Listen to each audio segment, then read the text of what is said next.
bottom line is people read about Caitlin Clark. They watch Caitlin Clark. She's like Tiger Woods in that regard. She's like LeBron James. You can love it, you can hate it, but you tune in and watch it. And so I think that you should celebrate that if you're a league. And I'm not saying that every single turn she has to be on every poster, but look, if you decide to make a concerted effort to at least think about it, I don't blame you. Because it's time for the Sportsnaut Interview. Newsmakers and record breakers from around the world of sports. Join us in conversation. The latest in sports talk from the editors at sportsnaut.com. And now, the Sportsnaut Interview. Hello, sports fans, and welcome back to the Sportsnaut Interview. I am your host, Evan Groat, and our topic this week is one that is becoming more and more controversial. That is the WNBA, of course, Caitlin Clark, and her treatment, or the treatment, I should say, by some of the other players throughout the league towards her, the officiating, how Fever games are officiated. And we're also going to talk a little bit about the Indiana Fever and where they stand after 18 games at about the halfway point of the WNBA season. And joining us this week is our guest, James Boyd from The Athletic. And James wears a lot of hats for The Athletic. He covers the Indianapolis Colts as well as some Indiana Fever basketball. And we are very excited to have him on here today. James, thank you so much for the time. Thanks for having me on. Yes, it's been a wild week here in Feverland, but it's never dull. So I figured why not join you and talk all about it? Yeah, let's jump into it. You know, it seems like it's becoming a nightly occurrence with Caitlin Clark. I mean, anytime I hop on social media or check out some clips on SportsCenter, you know, we're seeing an incident involving Caitlin Clark. And we saw that just last night on Wednesday. Of course, the clip has gone viral by now with Mercury's Alyssa Thomas, where she put her fist into the throat of Caitlin Clark. The two were on the ground kind of fighting for a loose ball. Now, after the game, Stephanie White, Fever head coach, made some comments, gave her thoughts on what she saw. She described it as a lot of missed calls, cheap shots towards her point guard. Now, you cover the team. You see this, on a nightly basis. Do you think the league has a problem right now with other players kind of going at Caitlin Clark? And I don't mean just going at and challenging her. There seems to be like maybe some targeting going on of Caitlin Clark. Just want to get some of your thoughts on that. Well, Evan, I'll start with this. This just happened probably 2 minutes ago, but Alyssa Thomas has been suspended for one game that was upgraded by the league. It was a no call during the game. It was upgraded to a flagrant 2. So she will serve a 1-game suspension on Saturday when the Mercury play the Tempo.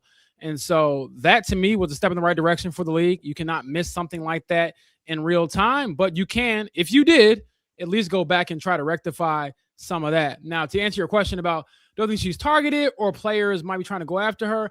I do think there is an element of she's the new star on the block. And so if you are of that ilk, you're going to get some of that fire. For example, when LeBron James came to the NBA, Wembanyama right now in the NBA, people are going to get up for that. They're going to use more physicality on you and things like that. But I wish, or I hope to see for the WNBA, and not just for Caitlin, but for all players, more freedom of movement fouls called, because I do think because of the way she plays, the ball handling, the shooting, the running around screen and stuff like that, people can get handsy with her. And then when it isn't called, you see it get escalated to other types of fouls and things like that. So I can't sit here and say that she's the only player that experiences getting hard fouls. She does get a lot of foul calls as it is. I think she's shooting right now. I think she ranks like 6th. I know it's the top 10 in the WNBA in free throws attempted this season. However, moments like last night don't help your overall narrative as a league. If you're trying to say, hey, we protect our stars, everyone is treated fairly, and you got moments like that, because that to me was a dirty play and something that just cannot stand going forward. Yeah. And, so that being said, because, I am not I'll be honest, I don't watch the WNBA, and I'm kind of a casual fan. I'm a sports fan. I do find Caitlin Clark very entertaining. I do find myself once in a while flipping over and watching maybe a quarter of a game.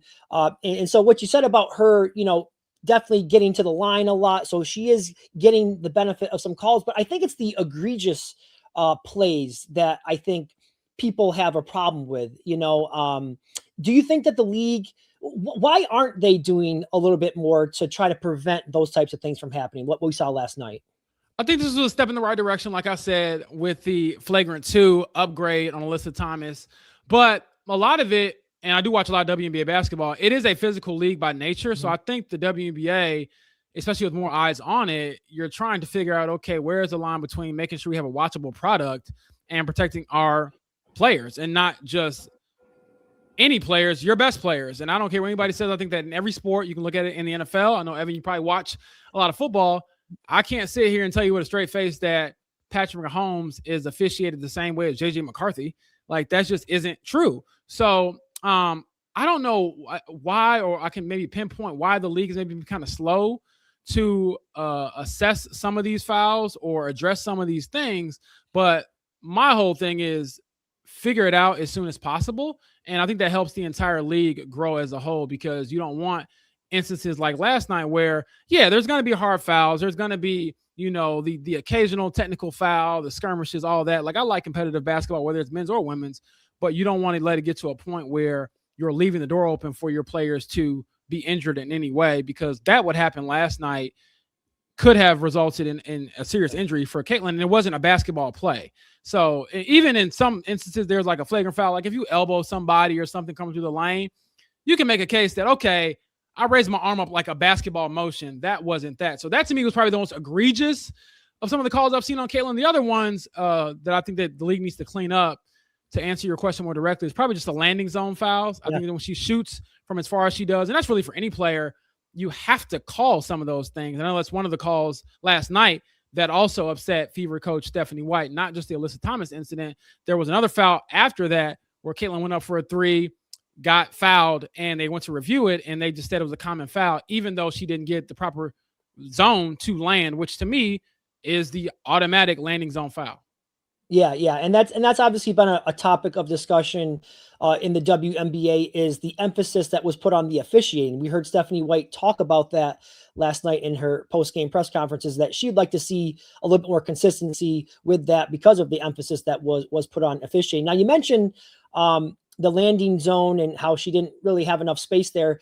We can only kind of speculate, but it seems like that was the play that maybe she was injured on, where she ultimately left the game and did not come back. Maybe you could speak a little bit more about that. But do you have an update with the back injury, and do you expect her to possibly miss some time here?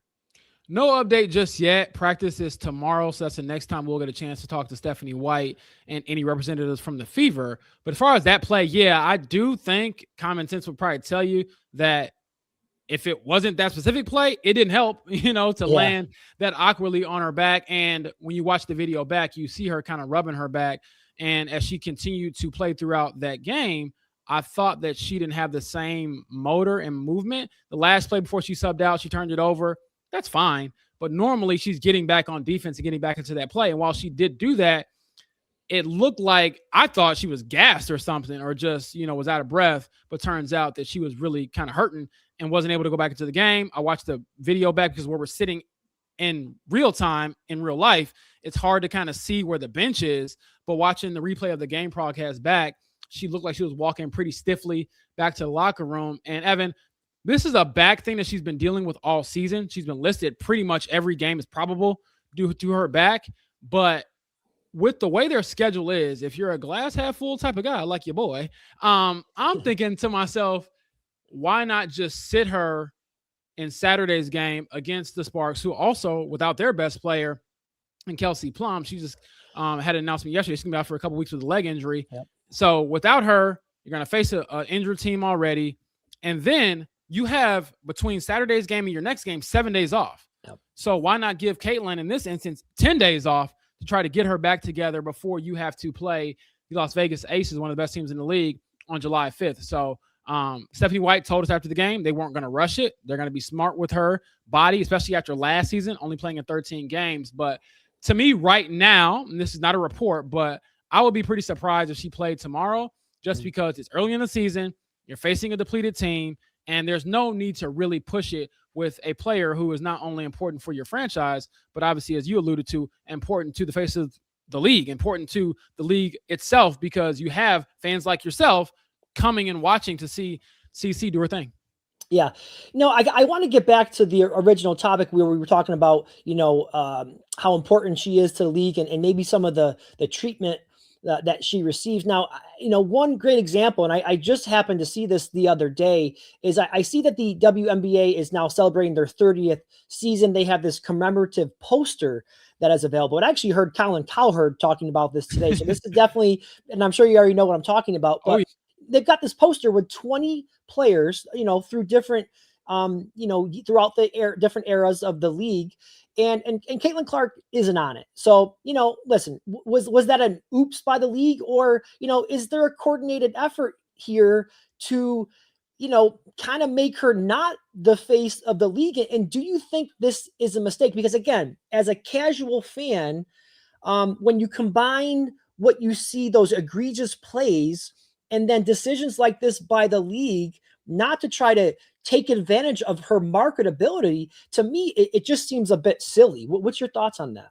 Yeah, so I didn't even think that poster was real when someone showed it to me for the first time, Evan. I thought it was something somebody just made on Twitter as a joke. And I was like, wait a second, there's a link here to actually purchase this thing. To me, that is bluntly garbage because it seems random. I mean, beyond Caitlin Clark not being on there, there's no Diana Taurasi on there. Right. There's, random first and second year players on there that obviously have not had the same level of impact that Caitlin has had through the first 3 years of her career in the WNBA. So to me, it just seemed at best for the WNBA and oversight at worst. It feels like they are so concerned with the perception of, Caitlin Clark gets more coverage. Well, yeah, that's every star in every league. There is no such thing as a participation award for this level of professional sports. Mm-hmm. If you wanted that, good luck in T-ball. Like, it doesn't matter if you continue to push her in front of the masses because that's who the masses have decided to see. I hear oftentimes as the Fever beat reporter, kind of for The Athletic, I say kind of because my main job is with the Colts, but hey, it's a summer, nothing's going on. Go to the Fever game, right about that. But people will say, oh man, like this is the third or fourth Fever story you've written this week. Whereas the other coverage, the bottom line is people read about Caitlin Clark. They watch Caitlin Clark. She's like Tiger Woods in that regard. She's like LeBron James. You can love it, you can hate it, but you tune in and watch it. And so I think that you should celebrate that if you're a league. And I'm not saying that every single turn she has to be on every poster, but look, if you decide to make a concerted effort to at least think about it, I don't blame you because people do want to see Caitlin Clark. And as someone who's seen this rise firsthand, this is my 5th year covering the Fever, Evan, I was here when she wasn't here. I was sitting courtside. I could hear all the play calls. I could hear all the things going on. The loudest day of any season was the kids' field trip day when they brought a bunch of kids in there and they screamed at the top of their lungs. You had to have earplugs in because it was so loud. Now you're selling out arenas here and on the road because people want to see 22. Yeah, I mean, you're 100% right. And I loved your analogy with Tiger Woods because I actually was going to make that comparison myself before you even brought it up. I think about when he burst onto the scene. I'm sure there was some jealousy there with some of the older players on tour, but once they saw the positive impact that he had on the game of golf, I remember being a young kid myself. I never touched a golf club. Guess what? Tiger Woods comes around and all I wanted to do was start playing golf. I still wear Tiger Woods golf hats all the time. I got a Tiger Woods golf book sitting right here over my right shoulder. So, once the purses started going up and players and the tour started making more money, then they started to embrace that a little bit. But we just haven't quite seen that with the WNBA quite yet. I'm hoping that that'll be the case here shortly. But just moving on to a different topic here. Getting into some more specifics about the actual Fever themselves. Now, a couple weeks ago, we saw the little sideline spat between Stephanie White and Caitlin Clark. Of course, the two kind of downplayed the incident afterwards. And, we heard White sticking up for Clark last night. But again, you covered this team. You know a lot more about this than what, people like myself do. Do you think there's a little bit more to that story that we don't know, or do you think that the relationship is perfectly fine between the two of them? I do think their relationship is perfectly fine. And trust me, it ain't lip service because there has been many times where maybe the Fever haven't loved what I've had to say about their team and how they go about business and things like that. But the reason why I say they're perfectly fine is because having covered them now together for 2 years and been here for all of Caitlin Clark's career, she is not always, and I say this knowing that I will say the same thing about a male athlete in the NFL, NBA, whatever. She's not always a nice person or a nice competitor.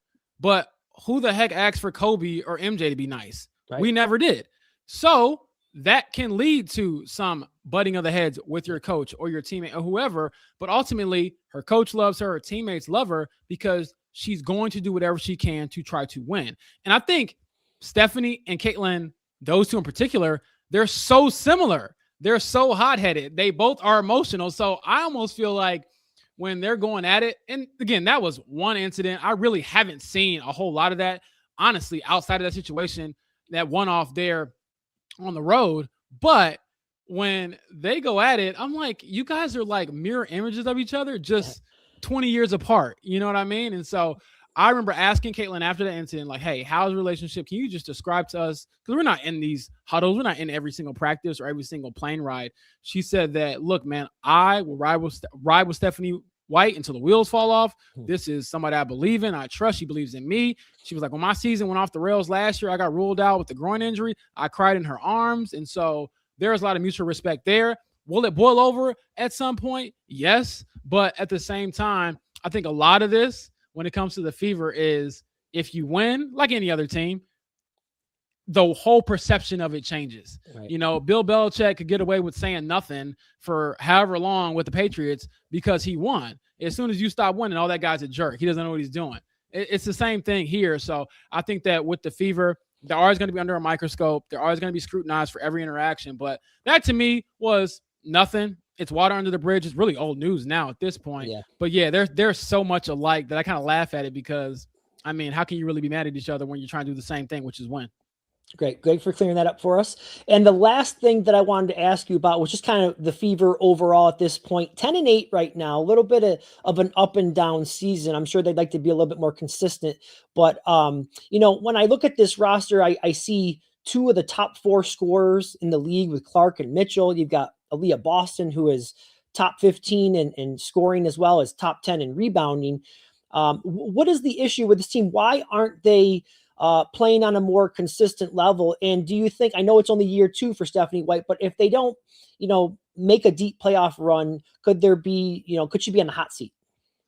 I don't think that she would be on the hot seat because of what she did last year. I mean, granted, they were dropping like flies last year. Caitlin was limited to 13 games. They made it to within not only a game, but an overtime period of reaching the finals with a ragtag group of players who just were kind of getting swapped in and out of the lineup because of the volume of injury. So she's proven that she can make some things work or make something out of nothing. However, by overachieving last year, to your point, Evan, it puts a lot of pressure on you to succeed this year. But I don't think she's on the hot seat by any means, unless they just completely start, you know, losing a bunch of games and we look up, you know, 10 games from now and they've only won 2 of them, then it might get a little bit louder. But no, I expect her to be here for the long haul, especially for next season.